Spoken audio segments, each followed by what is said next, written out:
looking at one of the most terrible sights in history. The Panzer Drive that ripped through the Maginot Line and took Paris in 40 days. 40 days. But the military authorities had said that this was impossible. At such speed, a mechanized army would outrun its supplies and be stranded. But the Nazis did not outrun their supplies. Why?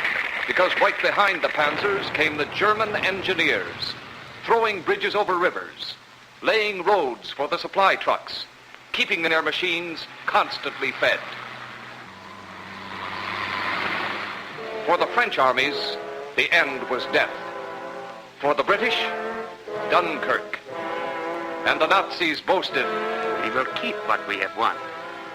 Our engineers will fortify this coast so that no nation will ever be able to land a mechanized army on Fortress Europa."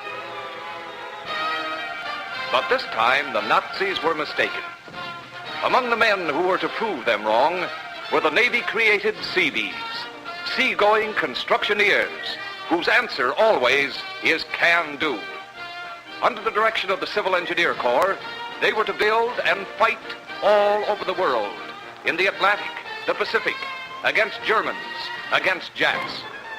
These men were recruited from American workmen, expert mechanics, carpenters, factory foremen, the men who had built America. They were not all young men. When the Marines first saw some of these old-timers, they said, "Never hit a Seabee. His grandson might be a Marine." Many were boys who had built their own radio sets and made their own jalopies out of spare parts. But now these kids had to do infinitely more than take apart a motor. They had to help take apart Germany's defenses. That meant rigorous training, for these men had to learn to fight as well as to build. These were the men the Navy was depending on to build the huge invasion bases, to invent some means for landing tons of material on enemy beaches under fire, to keep more supplies moving across water and through surf than the Germans could keep moving across roads, to start these supplies flowing within minutes after the first assault waves landed. Their first job was typically tough, typically urgent. In the British Isles, harbors were choked with crippled ships. These ships had to be repaired quickly, put back into action. In little old seaport towns like Londonderry and Roseneath, the first contingent was landed. A modern fighting construction corps thrust into an old world atmosphere. Right away, the Yankee construction crews were confronted with traffic problems.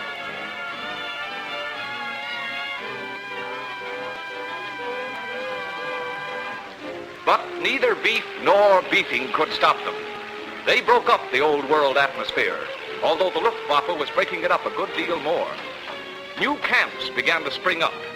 In great secrecy, work on repair bases for the crippled fleet had already been started by civilian construction crews, working under the direction of officers of the Civil Engineer Corps.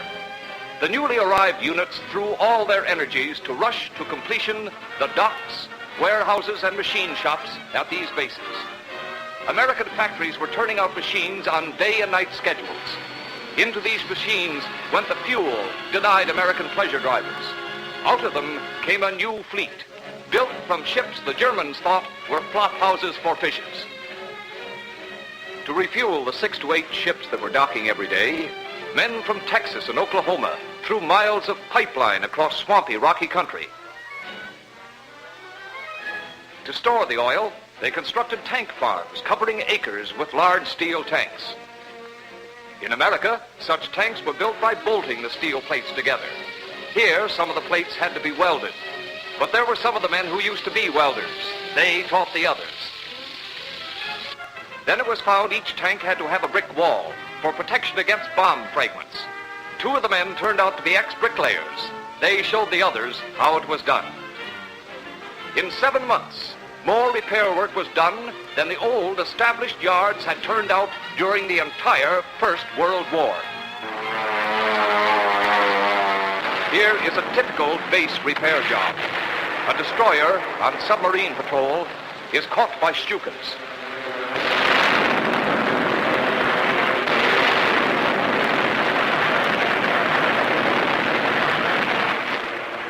She limps away, trailing smoke and leaking badly. Her distress signal is picked up by a newly completed radio station. When the destroyer reaches the repair docks, ambulances of the medical corps are waiting to take off the wounded. The injured are rushed to a hospital at the base. There, doctors are standing by, ready for an emergency operation. You are watching an actual operation performed on a few minutes' notice in the Londonderry Hospital. Meanwhile, Navy repair crews are swarming over the ship. Thanks to American skill, the destroyer was repaired between tides and returned to action the same day. Seabees worked with these repair crews. Several remarkable records were set up. They changed the propeller of the USS Greer in a few hours. Shortly afterward, they fitted out the USS Williamsburg with new propeller shafts, turn tubes, and bearings. The Canadian corvette Calgary had all the bearings in her main engines replaced at the same time, a feat never before accomplished. Said General Patch, "It has been a constant wonder to me how the Seabees could possess so many skills and do such a huge amount and variety of work." While this work, a defensive fighting measure, went on, the Germans were moving through Romania, Bulgaria, Greece, Crete, Northern Africa, and half of Russia. The first break came on the desert at El Alamein. Marshal Rommel's forces were defeated, and the Germans were thrown out of Africa. At last we had bases from which to launch an offensive against the Axis Europe at the soft underbelly of Sicily and Italy.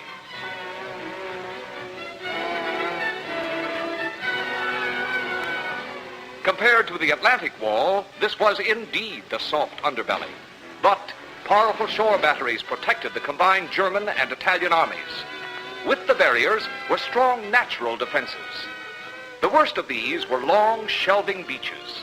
The Axis counted heavily on these beaches. The Allies' landing craft will ground in the shallow water 100 yards from shore. Men perhaps can swim to the beach, but the enemy can't swim tanks, heavy trucks, or artillery. Our shore batteries can pick off their grounded landing craft like sitting ducks. These beaches are practically invincible. In London, the Allied Supreme Council met to consider the problem of the invincible beaches. They debated every way of unloading the LSTs rapidly. Unless the landing force could get tanks and artillery ashore quickly, the beachhead would be wiped out. It would be Dieppe and Dunkirk all over again. It was an extremely difficult problem, but the Navy's pontoon causeway development offered a possible solution. There was an officer in the Navy Civil Engineer Corps named Captain John N. Laycock, who, even before the war, had everybody in his office saving cigar boxes for him. And from a study of these boxes came one of the most important developments of the war.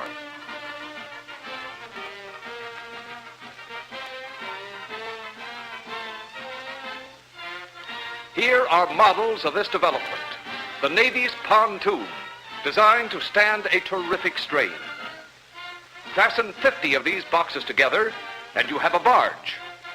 Pile other boxes on the sides of the barge, and you have a floating dry dock.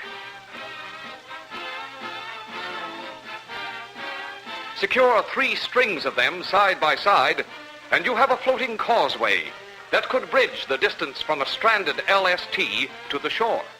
The little model boxes worked perfectly. But how would the real boxes work under shell fire on enemy beaches?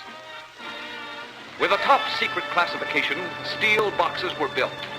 The Seabees experimented with the boxes, found they worked.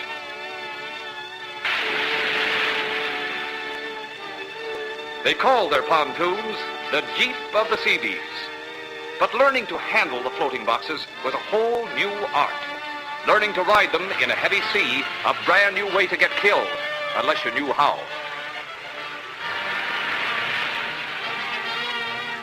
They had to find out the hard way. There was no book of directions. They weren't learning a new form of warfare. They were inventing it. Finally, the pontoon crews were given their orders. From bases in Scotland, they and their steel boxes were secretly embarked for North Africa. For the first time, these skilled workmen were to go under fire in the European area. They had boasted that they could protect what they built. Well, they would get a chance to prove it. In Tunisia, they went ashore to prepare for the first invasion of Axis Europe. The boys who had driven jalopies down Main Street and beach wagons in Londonderry were a long, long way from home now. The British Isles had seemed a little old-fashioned, but at least the English had heard of the automobile. No wonder the Germans had seemed like supermen to the Tunisians. They just didn't know the Americans. In the port of Bizerte, a great invasion fleet was being assembled. Plans were going forward. Aerial reconnaissance reported that the enemy strength was being concentrated in northern Sicily. The southern coast was only lightly held. The German generals evidently believed that 500 feet of shallow water would stop an invasion as surely as a 500-foot wall. The brass hats decided to hit the southern beaches and trust to the Navy's pontoons. The men had a few weeks to complete their experiments. The original plan had been to tow the pontoons behind the LSTs, but the naval officers were afraid that this would slow down the landing craft too much. But as usual, changes were quickly made that would do the trick. A way was devised for hanging the pontoons from the sides of the LSTs. Next, the Army engineers objected that a pontoon long enough to reach the shore could not be kept rigid. In heavy surf, it would sway too much for trucks and tanks to be driven across it. This objection was solved by using two pontoons, slightly overlapping, one extending beyond the other like a slide rule. Thus, each pontoon reinforced the other. The day before the invasion of Sicily, the world had waited 3 years to see this fleet set sail, the fleet that was to strike the first blow at Axis Europe. It had taken weeks to build the earthen causeways over which hundreds of tanks and trucks were loaded on LSTs. Unloading in Sicily was to be done on the pontoons secured now on the sides of the LSTs.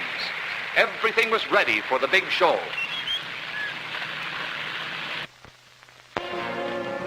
At dawn, the fleet stood out to sea. This was it, one of the decisive undertakings of the war. A successful landing in Sicily would mean the virtual end of Mussolini's power. The German military authorities had assured Il Duce that a landing in Sicily was impossible. The Germans were right, as far as an ordinary invasion fleet was concerned. They just hadn't heard about the Navy's pontoons.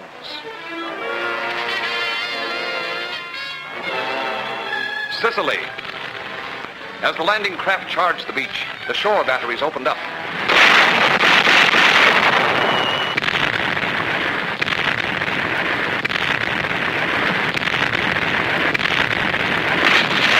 The German and Italian officers must have thought the Americans had gone crazy or had lost their sounding charts. As the landing craft came closer to the shoaling water, crews cast off all but 2 cables with trip hooks holding the pontoons. The water was shoaling fast. The LSTs dropped their ramps. Below decks, the order was given to start the tank engines. In the chart room, the soundings were checked off. In a few minutes, the ships would ground. Pontoons away!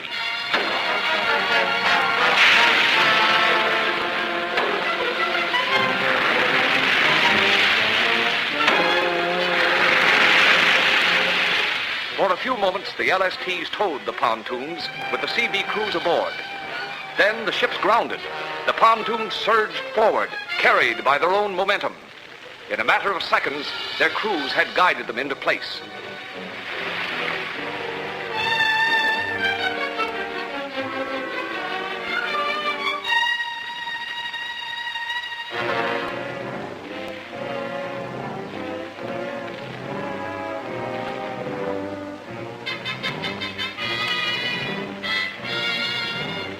Before the astonished Germans and Italians could recover, waves of tanks, guns, and men were coming ashore across the pontoons. The impossible had been accomplished.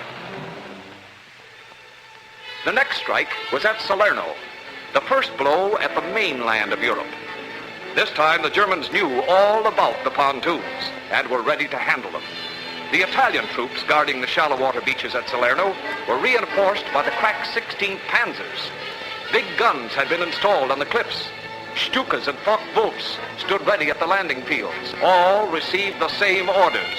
When the landing comes, get those verdammt Yankee pontoons.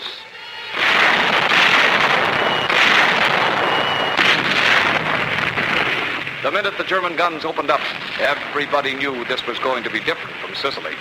But the LSTs still came on.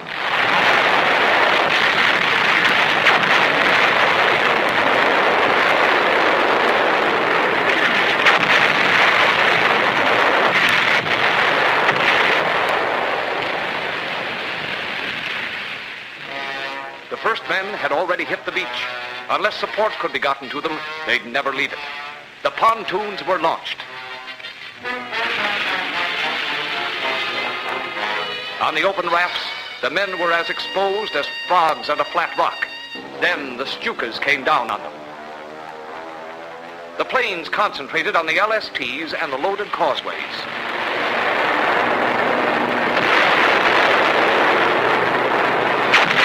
Many of the 300 Seabees riding the pontoons were killed. 42 were awarded the Purple Heart.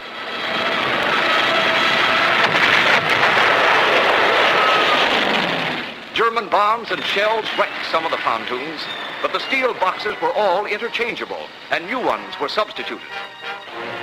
The flow of trucks and tanks was never interrupted for more than a few minutes.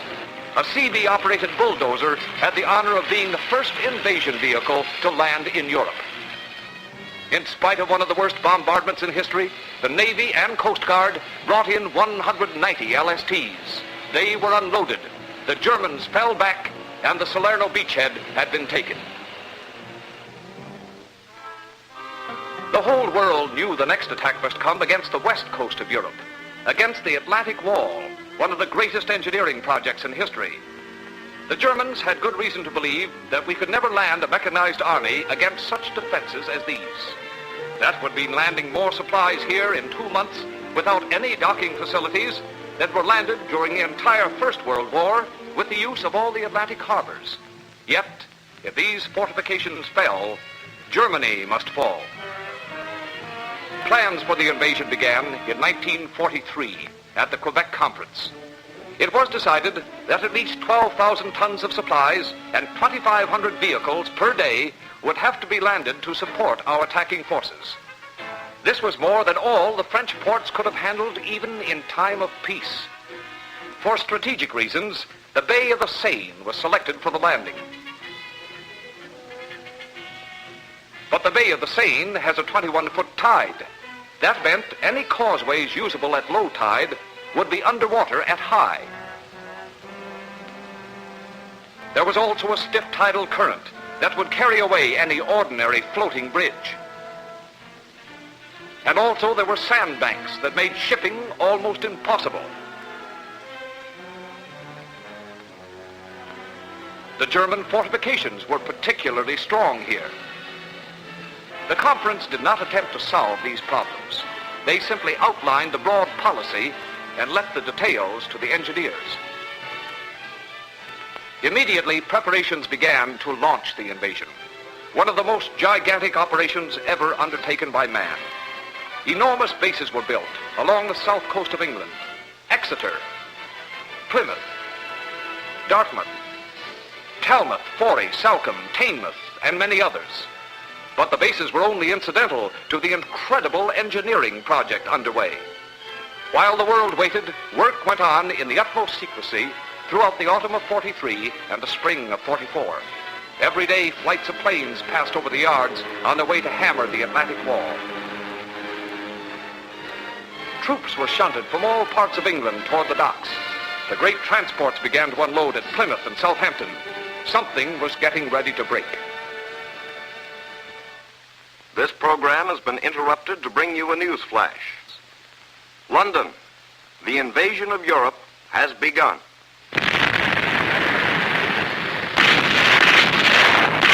After days of savage fighting, the Germans fell back from the coast. But according to plan, before they retreated, train loads of explosives were driven onto the great wharves at Cherbourg, Le Havre, Brest. Then...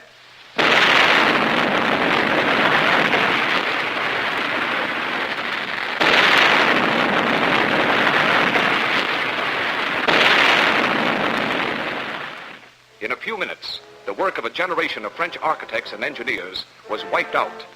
The famous pier at Cherbourg, where the Normandy used to dock in peacetime, was ripped apart. The wharves at Le Havre were turned into rubble.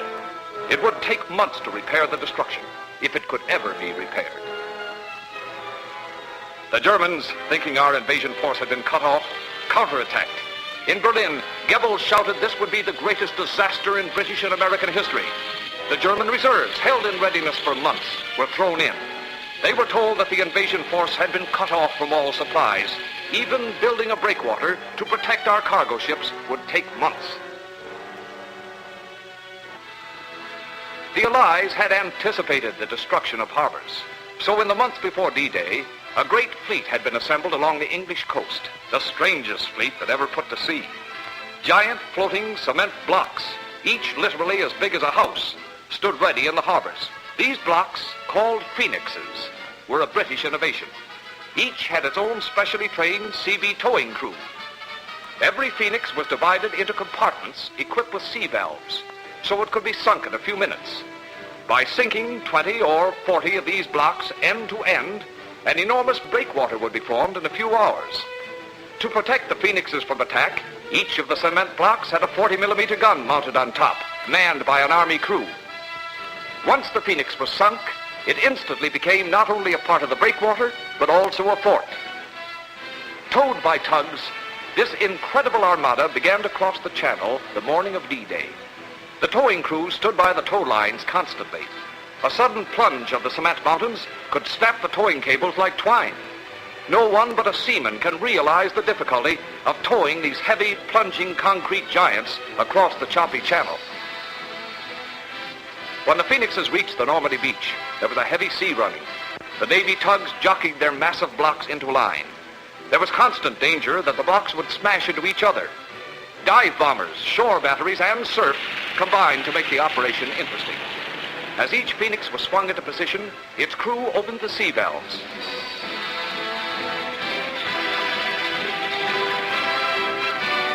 One after another, the great blocks sank to form the giant breakwater that gradually grew out of the sea.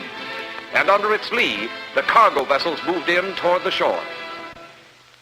But the Phoenix breakwater was only part of the gigantic Allied plan. In order to handle the hundreds of cargo vessels, the engineers had determined to build a huge artificial harbor, complete with wharves, docks, piers, and anchorages. The Phoenix breakwater formed one side of this harbor. Another fleet, manned by Navy crews, set out from England. A fleet of old ships, no longer considered serviceable, with explosive charges placed in their holds. These ships were maneuvered into a long line, like the Phoenixes. Then, at a signal, the charges were exploded.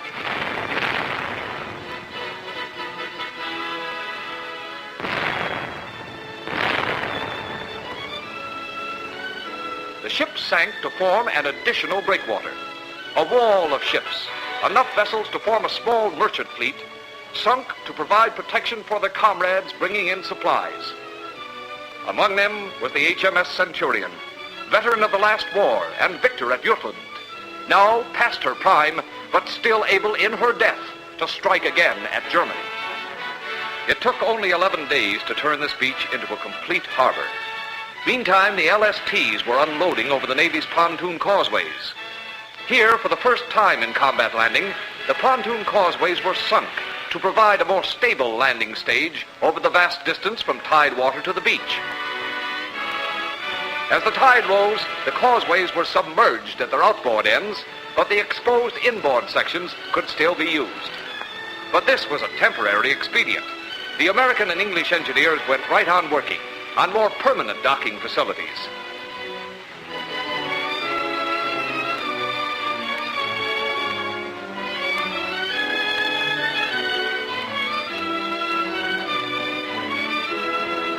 While this was being done, across the channel came a procession of weird objects that would have interested Buck Rogers.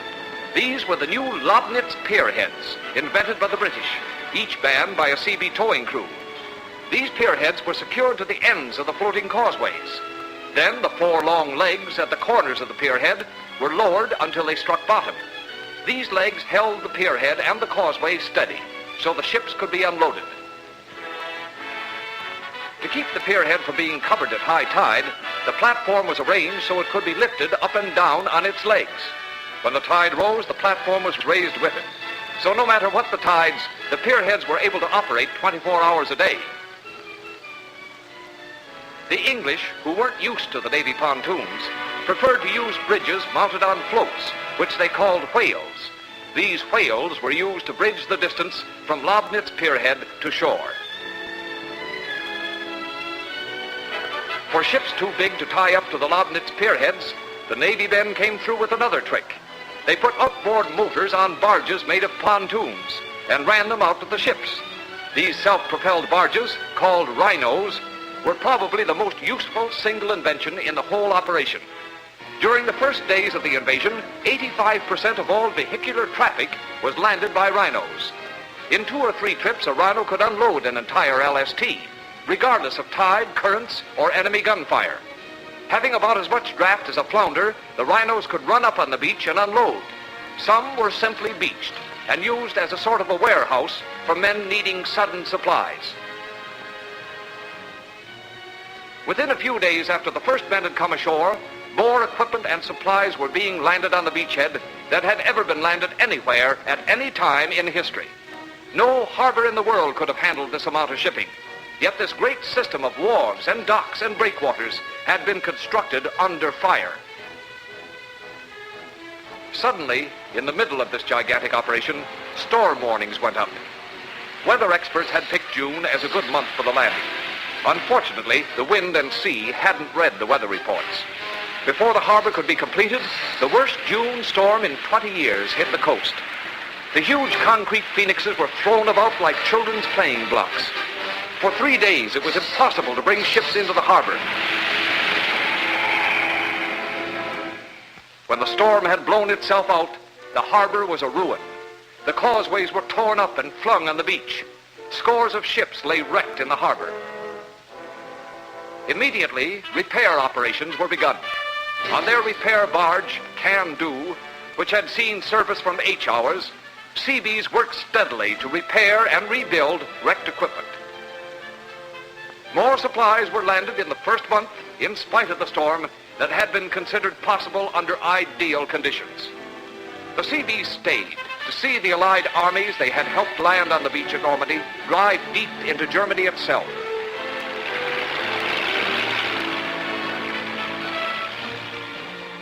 They saw guns, trucks, ammunition, all the supplies needed to make victory certain flow onto the continent in an ever-growing stream. Across the beaches, the Germans said, would doom any invasion. Their part in building the road to Berlin was complete. And then, with the end of Hitler's fortress Europa assured, they moved on to join their mates in the Pacific.